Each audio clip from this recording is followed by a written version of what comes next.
This podcast is sponsored by eBay Canada. eBay Canada has been supporting Canadian small business retailers for 25 years. With their up and running program, you can access eBay's 180 plus million buyers in 190 countries around the world. With up and running, there are no listing fees on up to 200 listings per month, and you only pay fees when you sell. As part of the eBay community, you get real-time advice and inspiration and access to powerful selling tools and insights. Go to ebay.ca/up and running, stay local, and sell global. Welcome to Canada's podcast, the number one podcast for entrepreneurs by entrepreneurs. I'm your host, Mario Toneguzzi, and on today's Calgary's podcast, we have Katelyn Bullock, who is co-founder of Enta Solutions in Calgary. Thanks for joining us today, Katelyn. Thanks, Mario. I'm happy to be here. Okay, super. Let's start by just maybe explaining to me what Enta Solutions is and what you guys do.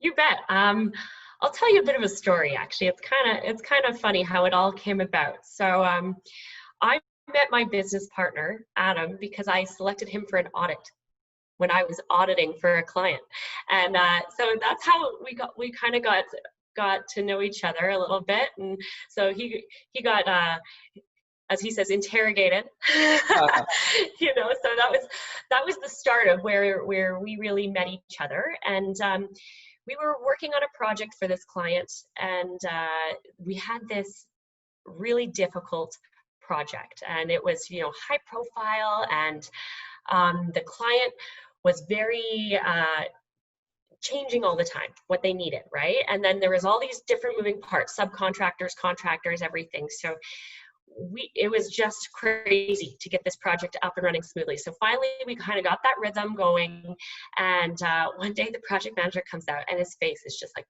white as a sheet. And we say, what's going on? He goes, the contractor just cleared an entire football field worth of trees in the wrong area. Uh-oh. Right? And so we said, and at the time I was filling the role of quality lead, and so he goes, Katelyn, you got to figure out what happened, right? So we're looking and talking to people and figuring it out, and that it came down to something so simple that in order to meet like a quick change from the client, they had skipped a step in a process, and they didn't understand, like it wasn't even on their radar of how important that step was, because it just had been, this is what we do kind of thing. No one really understood the why. So that's when Adam and I, my business partner, decided that there's got to be a better way, and there's got to be a way to tie processes back to people and have them understand the why and have them be bought in, right? So we came up with this idea of perceptive systems, and we just fell in love with it so much and believed in it so much. We stopped what we were doing. We created Enta Solutions to help companies really link their culture, their people into the processes, and use those tools that they have to like fit in and get this operational sweet spot, where they're running. So what kind of companies, I guess, would this resonate with what you do? So, every company one day as they grow will need processes and procedures. We really help to focus on those small to medium-sized companies as they're really just starting to develop these things, and a lot of our clients typically have been in the oil and gas, engineering, construction world. I think that's mostly because it's Calgary, right? Yeah.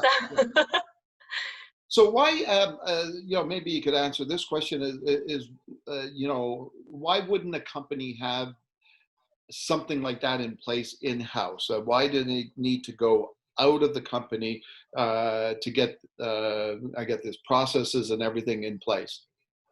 Love it. Great question. Sometimes we ask that as well, like why? So a lot of times what happens is as companies grow, everybody's wearing multiple hats. Right? And so often they start to grow and they say, okay, we can no longer just have a conversation over the cubicle or in the office on how to do something. We need to document it and get a process in place. Yeah. And so typically what ends up happening is they throw it at somebody. here, solve this problem, right? And this person's trying to figure out what the best way is, right? And so they come up with something they think is right, or they think that's going to be helpful, and they're doing the best they can, because 9 times out of 10 they have a full-time job. Yeah. But the fact of the matter is, building these things in a way that really drives business is a lot of work. And so, you know, you're asking somebody to do a full-time job plus another full-time job for a while, Yeah. right?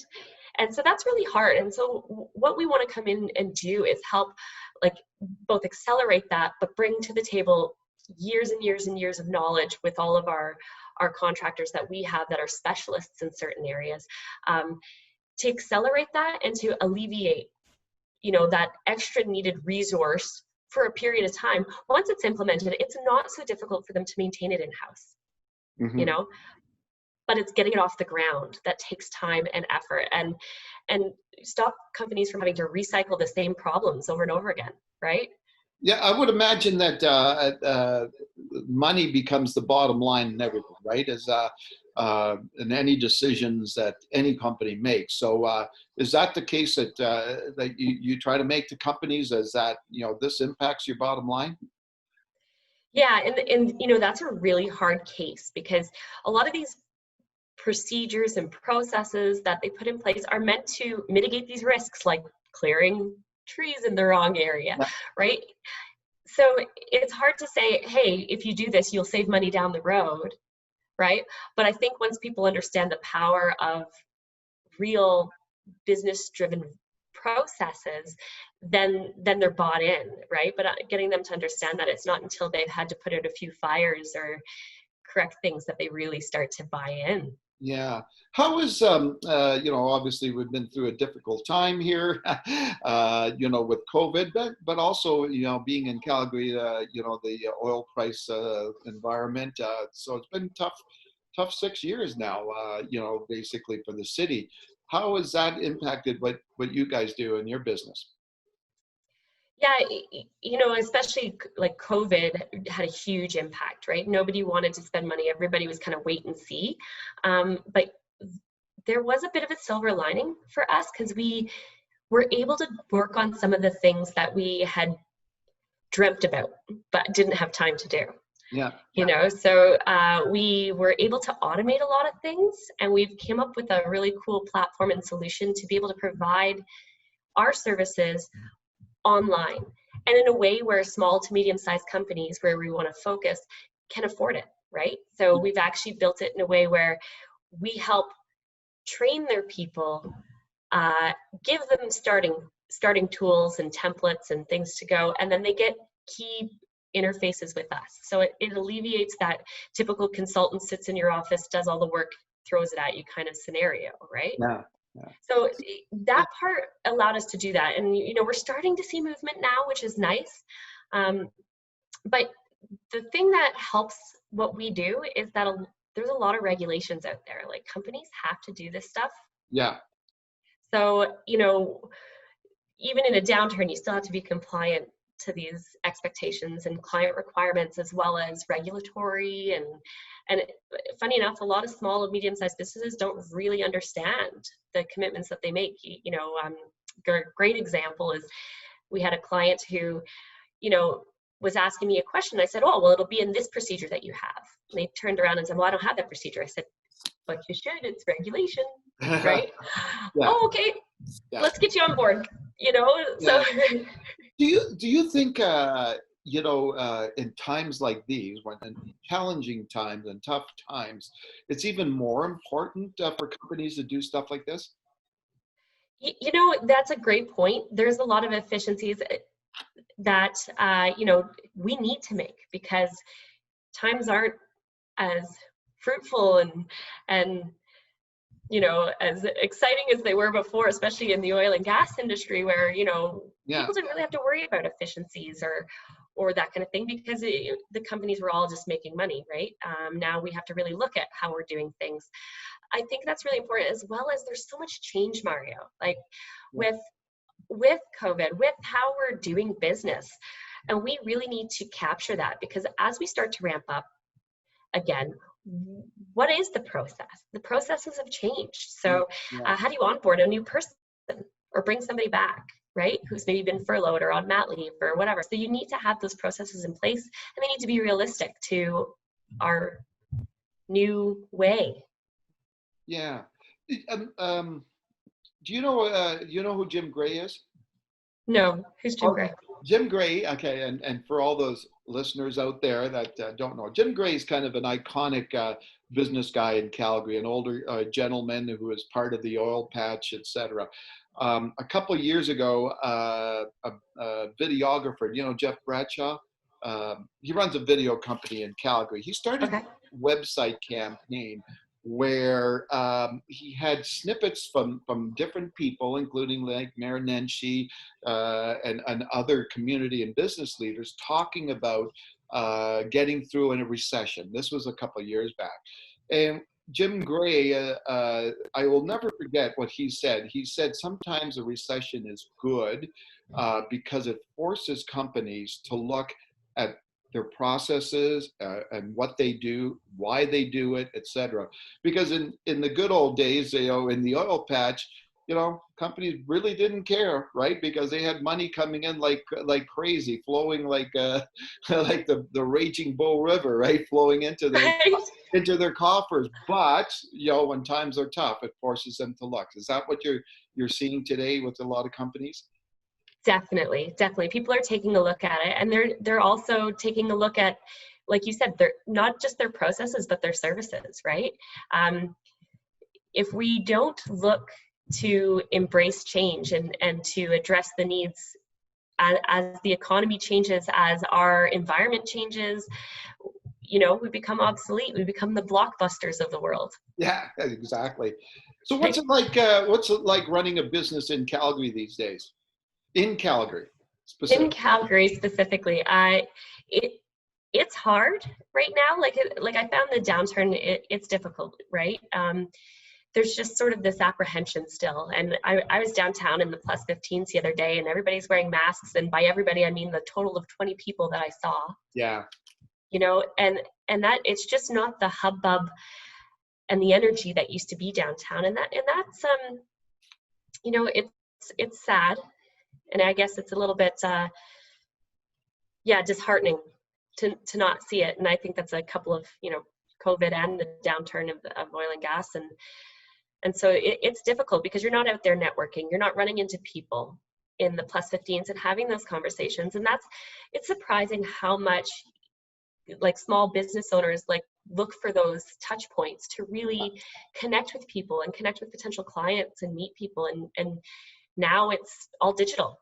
Yeah. So if you don't have a way to reach out to people digitally, you're not doing it. It's funny you mentioned the +15. I remember a few years ago, a friend of mine telling me that she was talking to one of her friends who had been laid off from the oil patch, and she told him, just go and walk around the +15s. You never know who you run into, and etc. And it was a great piece of advice because at that time, right, everybody goes through and walking around the +15s or walking up and down Stephen Avenue, and you run into people. And unfortunately, those connections now are lost because of the situation we're in. But so as you look forward as a business owner, what do you think some of the biggest lessons from a business standpoint is that we've learned through this pandemic? I think really the biggest thing is, embrace change and have a look. So, I talked about being able to change our services to digital. Yeah. We also changed our marketing and our dynamic to digital, and so many companies didn't have to do that before. Like we talked about, you run into people in the +15s, your client base, but so much is changing. So many people are either getting acquired or merging or dissolving through this, that your client base is changing. So if you don't have a way to change yourself and be dynamic, like that is so key. And really looking internal and not only the processes, but your own business strategy. right? And checking in on a regular basis, because so much, we talk about process, so much of process is, oh, we do this annually. Yeah. Annual's not good enough anymore, guys. Like, Yeah. you got to be looking at this stuff. The world is changing so fast that you're going to miss the boat if you only check in annually, whether that's business strategy meetings, performance reviews, looking at your processes. If you're looking at them manually, guess what? Well, that's true. You can be left behind very quickly, right? Yeah. So we need to look at our processes. We need to check in more regularly than we ever had before. This podcast is sponsored by eBay Canada. eBay Canada is powering Canadian small businesses. Go to ebay.ca/up and running to open your new global e-commerce business. How difficult is that? If especially, let's drill it down to a small business owner that may just have a handful of staff, right? That small business owner, they're busy doing their business, right? And so how difficult is it for them to take that time away from whatever, say they're the chef of a restaurant, and to do this other part? Yeah, it's hard. It's hard because what we like to talk about is you got the whirlwind, right? The whirlwind is your day-to-day. You're putting out fires, you're running the business, you're doing stuff, and small business owners are typically wearing 3 different hats as far as roles go. Yeah. They're busy, but it's a matter of setting aside a very specific amount of time, and it doesn't have to be much. And typically when you're looking at business strategy, you're setting aside, once you've decided what your focus is in your strategy, you're setting aside 15 minutes weekly. Yeah. And it's, what did we accomplish?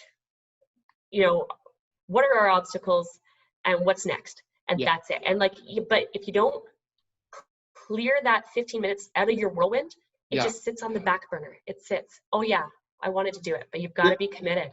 Yeah, I really, this resonates with me as well, right? Because I have my own little small business company, my communications company.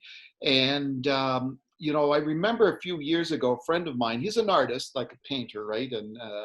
And quite famous actually in Calgary. But I remember him telling me, he said, Mario, I've got 2 jobs. And I said, what do you mean? He says, well, first of all, I'm the artist. That's my bread and butter. But the second part of it is the business side of that, right? So I have to do my marketing, I have to, I'm a salesman too, et cetera, et cetera. And Totally. I didn't truly understand that until I did it on my own, right? And set up my own little company and go, holy smoke, he was right. And do you think a lot of the small business owners don't understand that, or that they really have to compartmentalize and make sure that certain parts of their, the roles are taken care of? Yeah, absolutely. And it's so valuable. A lot of us entrepreneurs start a business because we love our offering. Yeah. Not because we're good at business. Yeah, exactly. Right. So, you have to understand, you're a business, whether you're a 1-man show, a 10-man show, or a 100-man show, you still have all of these departments, right? Yeah. Marketing, sales, human resources, IT. When you become a business owner, you're wearing all those hats, and until you hire somebody to hand that hat off, right? And and this is where processes are so important, is that I have an idea the way I want it done, right? Yeah. So when I hand that hat off, how do I communicate my expectations, right? Mm-hmm. And then as all of these get handed off to different people, how do you communicate how you want it done so that you're confident as the business owner to look up out of being in the business so you can work on the business? Yeah.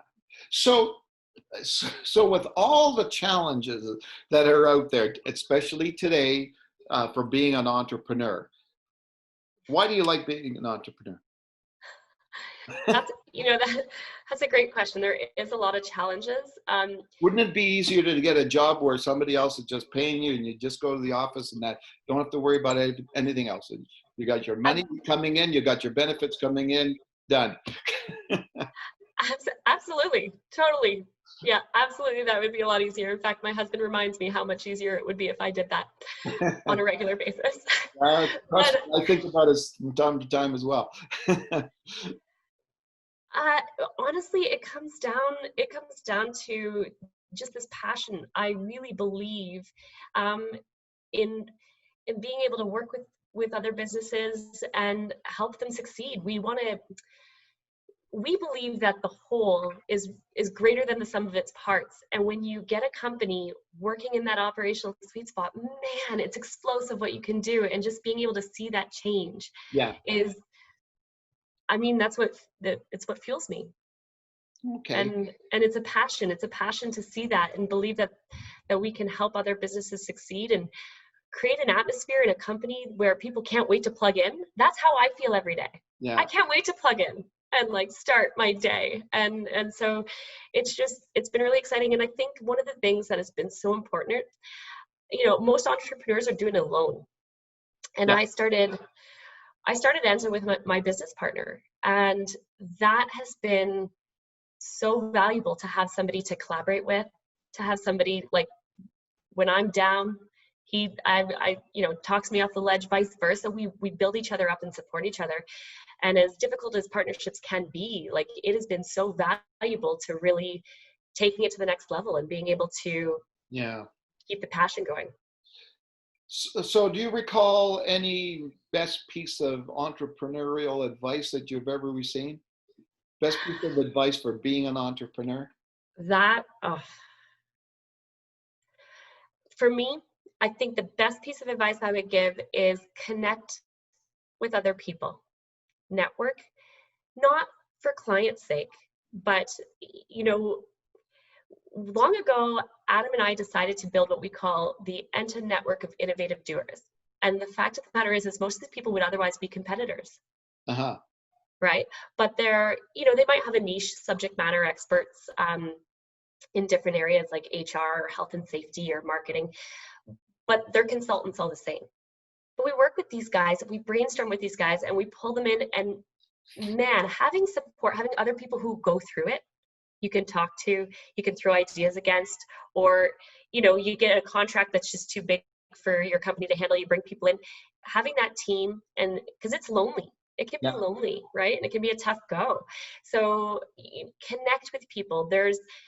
It's not about, if I connect with them, they might take work away from me. No, they can add to you, right? The whole is truly greater than the sum of its parts. Even when you're talking about entrepreneurs and networking, other people have blazed these trails. So, learn from them.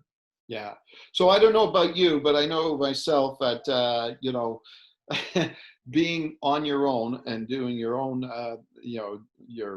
being an entrepreneur and a small business owner takes a lot of time. You go to a 9-to-5 job, it's 9-to-5 job. Boom, you're done, right? And being an entrepreneur, those days can turn into 10, 12-hour days. How do you find the work-life balance? How do you juggle that in as a small business owner? Yeah, you're absolutely right. Like turning off sometimes isn't an option. Yeah. But I personally, what I do is I set time aside to turn off. Oh, cool. Whether I'm out of range, but I mentally prepare myself, for this time, this is what I'm doing. A while back, I was doing this sort of self-discovery, and I was looking at, okay, here's my time wheel, 24 hours in the day. So much is sleep, so much is commuting. We don't do that anymore.